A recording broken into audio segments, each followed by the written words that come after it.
अस्सलाम वालेकुम। आज हम आपके साथ शेयर करने लगे हैं कफ़ारा ड्रामा की एपिसोड नंबर 82 का रिव्यू। अगर उससे पहले आपने हमारे चैनल को सब्सक्राइब नहीं किया तो सब्सक्राइब कर लें, बेल आइकन को क्लिक कर लें ताकि ड्रामा के मुतालिक तमाम रिव्यूज़ आप तक बर वक़्त पहुँच सकें। बात करें ड्रामा की तो कहते हैं ना कि जैसी करनी वैसी भरनी। तो ड्रामा के अंदर फ़िलहाल वही सीन चल रहा है। पहले निम्मी और अब किरण के साथ भी वही कुछ हो रहा है जो उसने किया, जो उन दोनों ने मिलकर सितारा के साथ किया था। निम्मी ने शायद कुछ ज़्यादा ही गलत कर दिया था।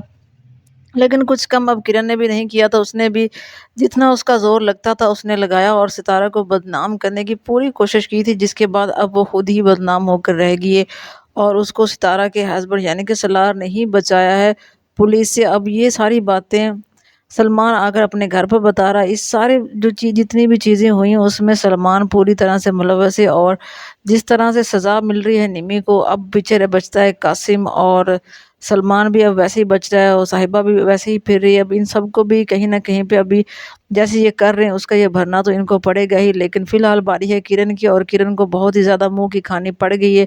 वो दिन-रात एकदम से ऐसे अमीर होना चाहती थी कि टाइम ही ना लगे और वो एकदम से सितारा की तरह अमीर हो जाए और उसका अमीर हस्बैंड हो। इसी चक्कर में उसने 12 अफेयर चलाया, जिसके बाद उसको धोखा मिला है और सलमान इसमें पूरा मुलव्वस था और उसने सारी ये साजिश के अंदर शामिल रहा है। उसके बाद अब किरण का बाप बहुत ही ज़्यादा मायूस हो चुका है, बहुत ही दुखी हुआ बैठा है कि उसकी बेटी ने उसके साथ अच्छा नहीं किया और उसकी इज़्ज़त ख़राब कर दी है। अब उसका भतीजा पहले ही चोरियाँ करता था, अब डकैती भी कर ली उसने बाज़ार के अंदर, जिसके बाद सारी बदनामी अब ओपनली हो चुकी है इनकी। और जिसके बाद ये नज़र आता है कि इन्होंने मतलब कि अपने भतीजे और भतीजी और अपने बच्चों में काफ़ी ज़्यादा फ़र्क किया और इनकी तरबियत अच्छे से नहीं की। एक सितारा ही थी जो इन सब में अच्छी थी, बाकी पूरी फैमिली के अंदर कोई ऐसा मेंबर नज़र नहीं आता लड़की लड़कों में कि जो अच्छा इंसान हो या कुछ अच्छा करने की कोशिश कर रहा हो। सभी कुछ ना कुछ बुराई करते नज़र आ रहे हैं।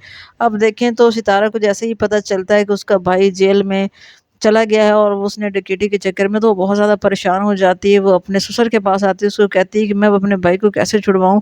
और उसका ससुर कहता है कि तुम अब स्पोक्स पर्सन बन चुकी हो एनजीओ की और तुम खुद इतनी पावर रखती हो कि तुम अपने भाई को छुड़ा सको और तुम खुद जाओ और जाके थाने से उसको रिहा करवा कर ले आओ। सितारा ये सुनती है और उसके बाद वो अब जाएगी ऑफ कोर्स अपने भाई को छुड़वाने के लिए, लेकिन उससे पहले वहाँ पर सलार पहुँच चुका होगा और वो उसको रिहा करवा लेगा ज़ुहैब को। और ज़ुहैब को शायद अब अपनी गलती का एहसास हो ही जाए, क्योंकि उसने अब तक पूरे ड्रामे के अंदर बहुत ज़्यादा कारनामे किए हैं जिसकी उसको बिल्कुल भी गलती का एहसास नहीं है और उसको नहीं पता कि वो जुआ और चोरियाँ जिस तरह के काम कर रहा है वो बहुत ज़्यादा गलत हैं। और अपने वो ताया की ही शॉप के अंदर ये चोरियाँ वगैरह करता नज़र आया था, लेकिन उसके ताया को बिल्कुल पता नहीं चला था कि क्योंकि उसकी बीवी भी उसके साथ मुलव्वस थी।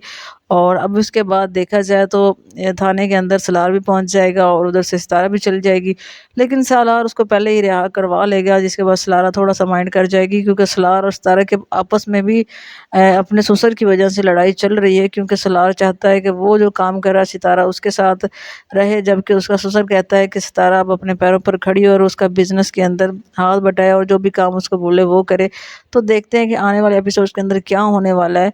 लेकिन मेरा यही दिल है कि पहले तो कासिम के साथ कुछ ना कुछ होना चाहिए, जैसे उसने निम्मी के साथ अभी वो अपना बदला पूरा कर रहा है। हालांकि चलो ठीक है, निम्मी अपने बदले दे रही है, लेकिन अब बारी कासिम की सलमान की भी आनी चाहिए। तो देखते हैं कि इन सब की बारी अब ड्रामा के अंदर कब आती है और कब उनको अपनी गलतियों की सज़ा मिलती है। तो ये रिव्यू यहीं पर ख़त्म करते हैं, मिलते हैं नेक्स्ट रिव्यू के साथ। तब तक के लिए अपना बहुत सारा ख्याल रखिए। अल्लाह हाफिज़।